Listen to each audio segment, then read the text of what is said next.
The market capitalization of Adani Group of companies has surged up to 20%, which is a surge of over 1 lakh crores, a record jump since the Hindenburg hit job brought the stocks crashing down in January this year. This comes in wake of the Supreme Court observation that the US short seller Hindenburg Research's allegations cannot be treated as credible. The total market capitalization of 10 Adani Group stocks has increased to 11.30 lakh crore rupees, even though it remained almost 8 lakh crores below the level seen on 24th of January, which was just days before the Hindenburg report came out in public. Now on 27th of January, Adani Group lost more than 3.2 lakh crores in market capitalization. It has taken 10 months for Adani Group to almost recover from the ramifications of the Hindenburg report. In the course of the investigations, India's Economic Regulatory Authority, SEBI, was not left untainted. It was accused of allegedly working hand in glove with the government of India to give Adani a clean chit. While our politicians clearly jumped the gun, wary of losing out on the rare opportunity to pounce on the government over this case, they unwittingly played at the hands of the malicious conglomerates and international organizations and bodies who orchestrated it all to malign India's image and dent its economic growth. The question now arises is, how must India act hereon? How must our probe agencies work to dig out the evidences to bring to book these peoples and organizations to tarnishing India's image globally? We can't be sitting in silence now that the tide has passed. We need concrete action. To discuss this very important, crucial development that has taken place in the stock markets, joining me on the telecast is Dr. Jayajit Bhattacharya. Quickly, a response from you, Dr. Jayajit. First of all, the economics of it all, the stock market that has surged, the market capitalization that has surged by over 1 lakh crore rupees. What does this indicate for the Adani Group of companies, keeping in mind that it has taken 9 long months for the markets to be stabilized to the almost original levels that had been marked on January 24th?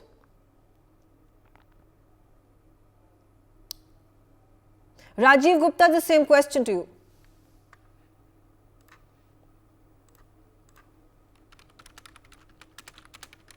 Well, thank you, Megha.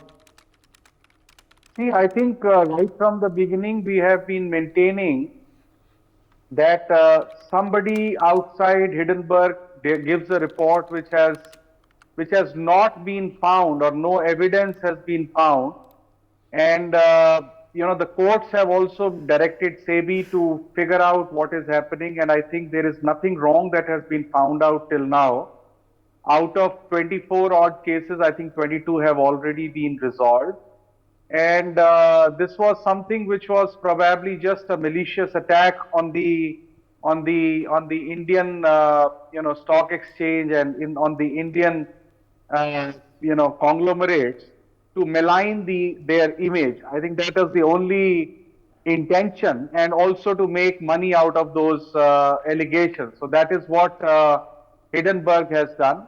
And of course, it takes time for the credibility of the organization to get established, and it has taken over this 1 year or 8, 9 months, 10 months to kind of come back to where it was. So that is the sad part of things, of course. But that's what it is as of now. Okay. Quickly getting in Gautam Mukherjee on the telecast with us. Now, Gautam, the Supreme Court observation was made on Friday. Now the markets opened on Monday. After that, it has taken about 48 hours for the resurgence to be seen for the Adani Group of companies in market capitalization. Like I said, it is further to be improved. If it improves, in likelihood it is going to be improved, because Adani Group of companies lost 3.2 lakh crores in market capitalization. It has been able to recover by 1 lakh crore rupees. Do you think 9 months is enough to regain the lost capitalization that it saw in January? Megha, the point is that Adani was at number 2 or number 1 in the world at the point when Hindenburg attacked it and was supported by a number of people behind it who short sold the various Adani stocks. The entire thing was bogus. Now the Supreme Court has gone into it and decided and given a verdict that it is bogus. Adani is back within the top 20 in the global stakes, and I am fairly certain it will claw its way back to, if not the very top, very near the top. Whether it will take just a few months, because the Indian stocks are doing well at present, the Indian economy is doing well at present, and Adani is very central to the infrastructure development in India, which is probably why it was attacked in the first place. This wasn't just an attack on a company or a group.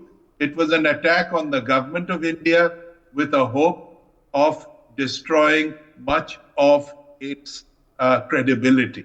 So, yes, he's definitely on his way back.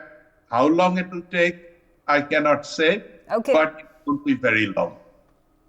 I also have with me Dr. Jaijit Bhattacharya. Jaijit, in terms of clear market valuations of the Adani group of companies, the 10 of the stocks that have surged, 2 of them exponentially, 20% of the surge that obviously is in the headlines right now. And the situation, the question I was asking everybody, it's taken 9 months. Do you think the balance of the losses that the Adani group of companies has made is going to take perhaps a few more months? And was it also because of the reason that India is a resilient, resurgent economy? Had this happened in Europe, in UK or in Germany, the climb up would have been much slower, if at all it would have climbed up. Yeah, even in US, when the motor vehicle companies were doing badly after 2008, the government did step in and they threw out the whole concept of laissez-faire and intervened into the market to save their automobile companies, which are fortunately all doing very well now, but they were in the brink of collapse after 2008. So I think Adani Enterprise clearly, as the market has demonstrated, has very deep value. And the question is not just about whether Adani as a group will come back to where it was earlier, but how much did India as an economy lose out in the last 9 months? Now, will Adani come back or not is a factor of other things, such as the war which has come up. There are other geopolitics that has evolved since then, so they will all have repercussions. And maybe Adani will become bigger than what it was earlier, because there is an energy crisis, there are commodity crisis that's going on, which is where the companies such as Adani Total Gas and Adani Green Energy were well positioned. And clearly their PE ratios were high because these were almost startups. So the revenues will be low, but the potential of the Indian market was extremely high, which is why they were valued so highly. And now we see that these companies are rolling out the solutions. Adani Green is very large in the green energy sector. Adani Total Gas will come back. There was, in fact, some issue with Total when this whole Hindenburg report came up. So all those issues have to be now resolved. And but the larger loser in this is really the Indian economy, because we need to have bigger ports, more ports. We did have one of the largest, the Vizhinjam port coming up, but we need many more ports, much more green energy to fuel us, to stop the climate change, and everything that Adani and other large enterprises in India brings to the table. Now, by 9 months, that has been a significant loss. So we lost out 2 years because of COVID, 9 months because of the hit on Adani, and God knows how many more hits will happen on the Indian economy through the various enterprises. But Jaijit, how can we regulate, how can we protect as an economy from these hit jobs or the short selling mechanisms that we witnessed? Because are there any repercussions that organizations and research centers like Hindenburg can be charged under and convicted if found guilty of putting out wrong information?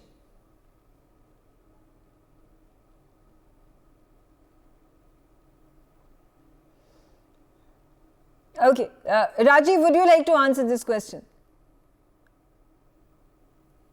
Well, I mean, So unfortunately, law it can law freely has- do whatever under US.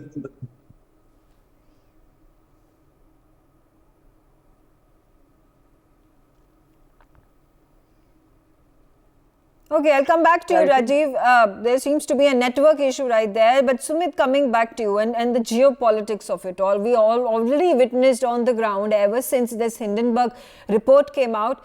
Politicians have latched onto it, they have attacked, they've pounced on the government, saying that the Adani group of companies has been working with the government of India hand in glove. The government has been sheltering it. It is a company that is involved in a number of these shell organizations, shell companies, and been funneling these illegal money, black money into these companies that are residing in Mauritius and other parts of the world.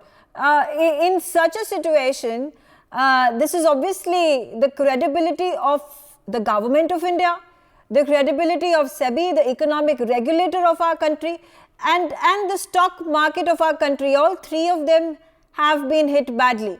Now, while we cannot really point to the organization or the research center in case of this short seller, which is Hindenburg, and cannot put it behind bars for the short selling or the false information that it spread, it definitely hurts the Indian economy. It definitely hurts India and its prestige value on the global scale. Can something be done about it by the government of India or our economic regulatory and investigation agencies?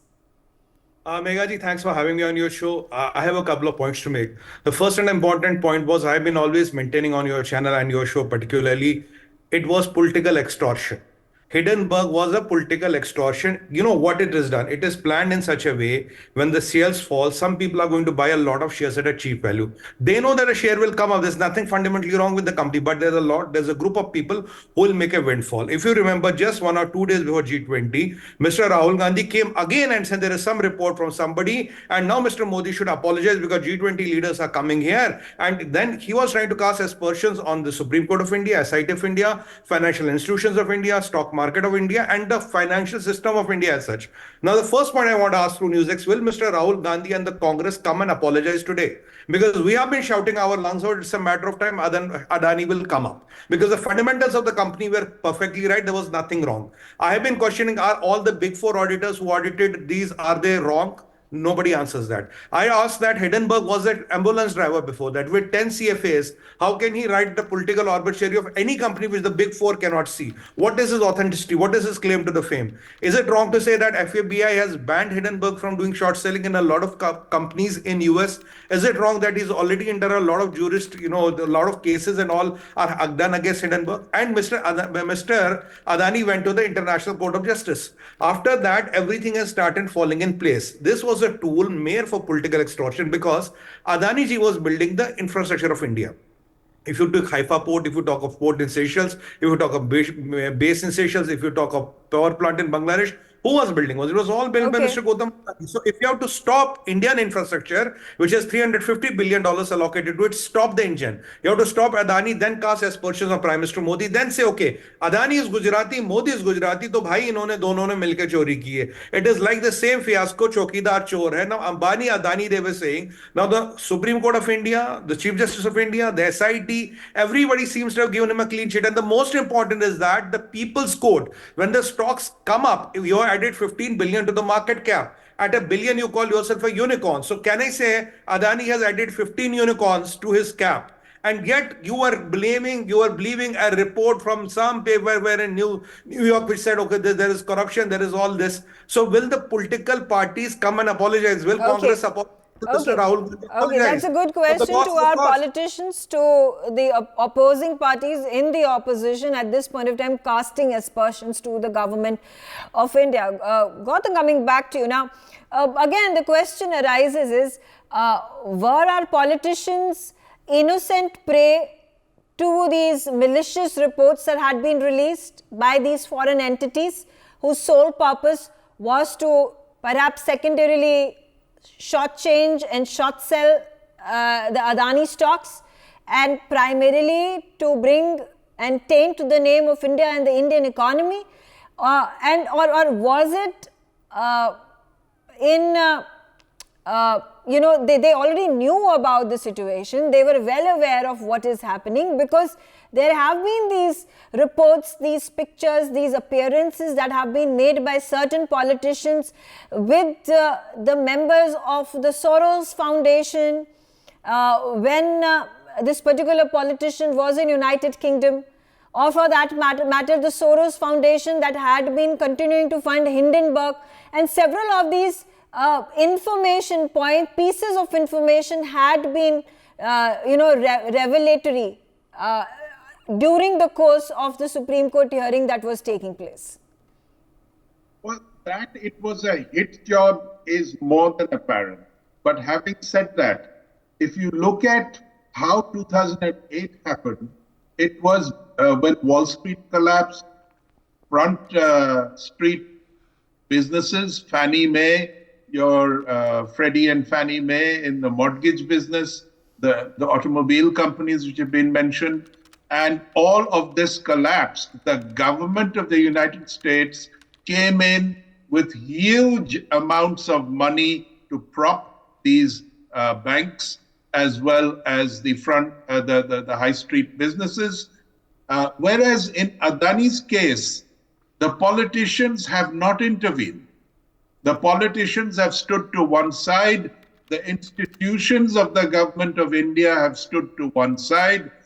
This has revived on its own with the efforts of the Adani Group and the various bankers and lenders who went into what they were asking for and their track record and decided to refloat and reinvest with them.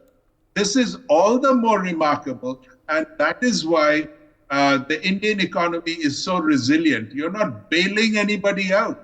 You can make all the aspersions that you like in terms of Adani and Modi and Ambani and Tata and all of them being Gujaratis. But it hasn't worked like that. Okay. These are all desperate moves. Now, Soros attacked the Bank of England. He is dyed-in-the-wool short seller. He's done it again and again. He is in cahoots with the Congress party over here. And, a lot of the opposition has tried to make hay on this without success. Look at Mohya Motra. She's about to be expelled. She made a fuss about Adani. And now where is she? Where is Rahul Gandhi and all his allegations? This only makes them look silly and out to be the liars that they have been throughout in this thing, to try and malign the government of India, their own government, in cahoots with foreign people who are trying to bring the government of India down.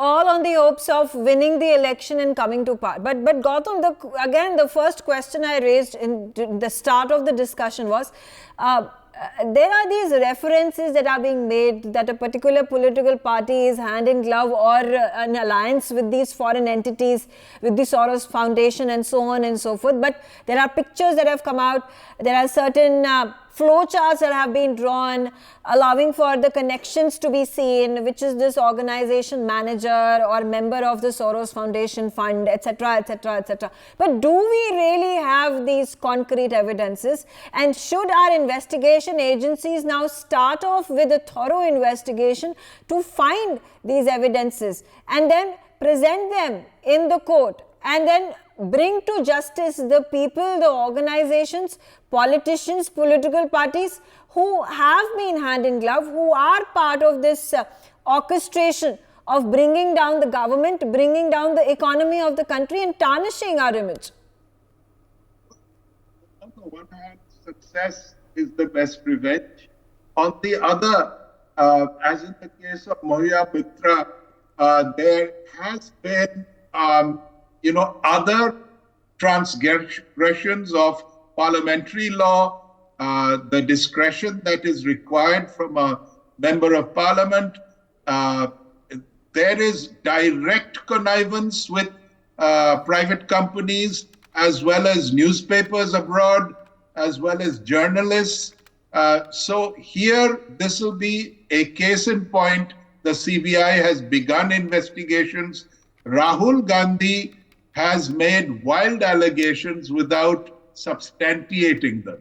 But Mohia Mitra has spoken in Parliament time and again, citing stuff that has been put her way by various people who are inimical to the Adani group, as well as inimical to the government of India as it stands. So this will make for a very interesting, case study as the time goes on. As far as prosecuting people abroad, that is likely to be a wild goose chase, and that is why Adani himself has refrained from doing that and is busy concentrating on building his business back up. No, obviously, if not, no, we were not asking for Adani group of companies to take action and, make these allegations against these groups and organizations and research centers.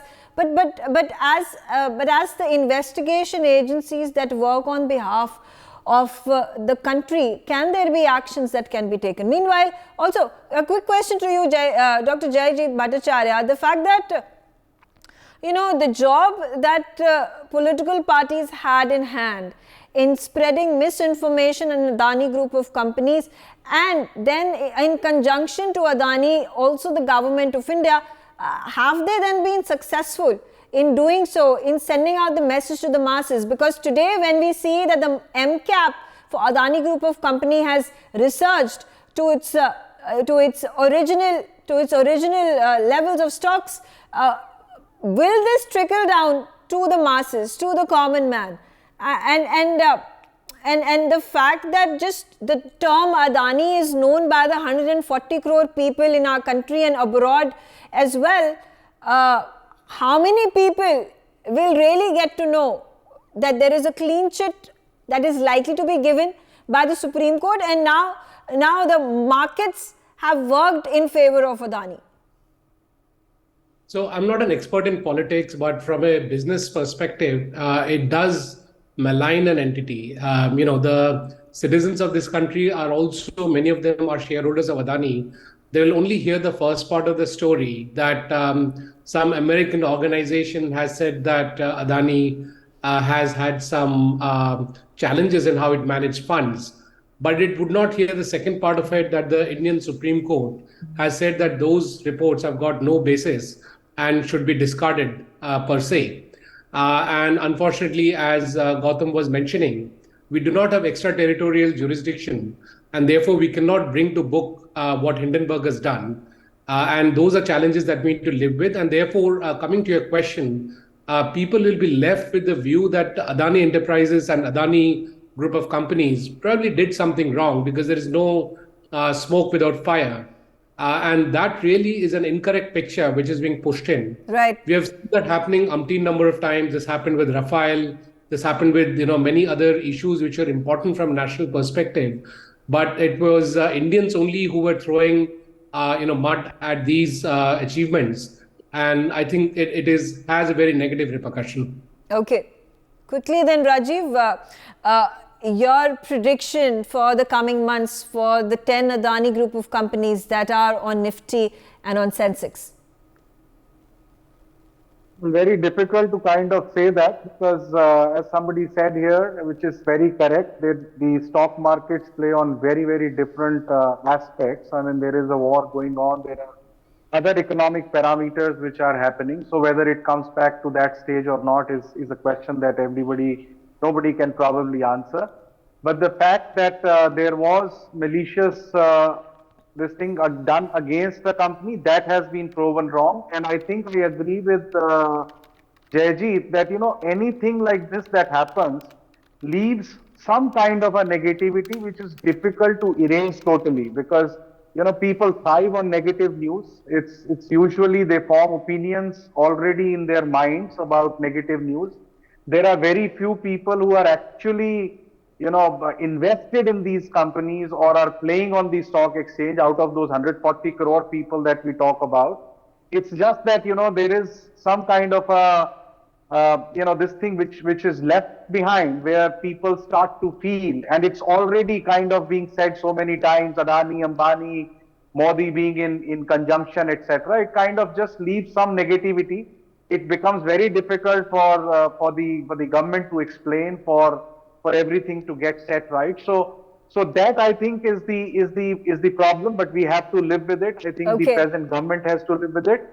And the government, I think, also is very clear that they keep doing the good work that they are doing, in hope that the negative side of things are not really, they are kind of taken up seriously by most people. But yes, it does leave some kind of a... Sumit, quickly, closing point from you about what should be the action of the Indian investigative agencies. Can something be done about it, or since the tide is now over, we forget and forgive and move on?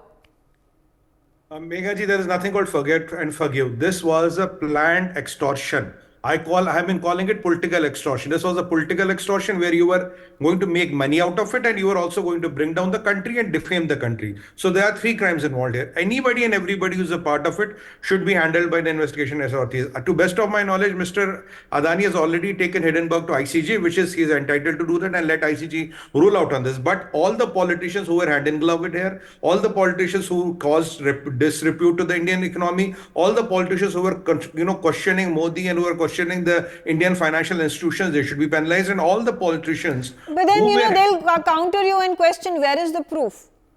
No, proof is Proof is Mahima Motra. She has been, shouting her lungs out in the parliament. Adani, Adani, Adani. Now we know somebody from Dubai was using a username, password, and even planting the questions there. Now, how did Mr. Rahul Gandhi, just before G20, there was one more fiasco. Remember, before G20, he did a press conference. Look, G20 is coming. Modi should come clear and clear his stand. He was trying to cast aspersions on Modi ji, on BJP, on Indian financial organization. Luckily, the market did not respond that time to those allegations.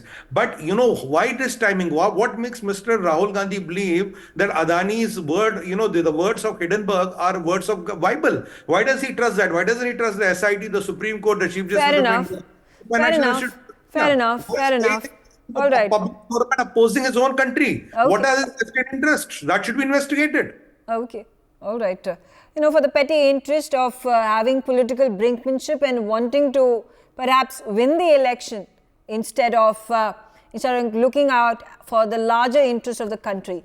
Again, like I said, is this a conscious, known, orchestrated plot that was built by the politicians in our country along with the foreign entities, or was this because of the fact that there had to be an attack that had to be made on the government, because this is, or were they unwitting pawns at the hands of these foreign entities?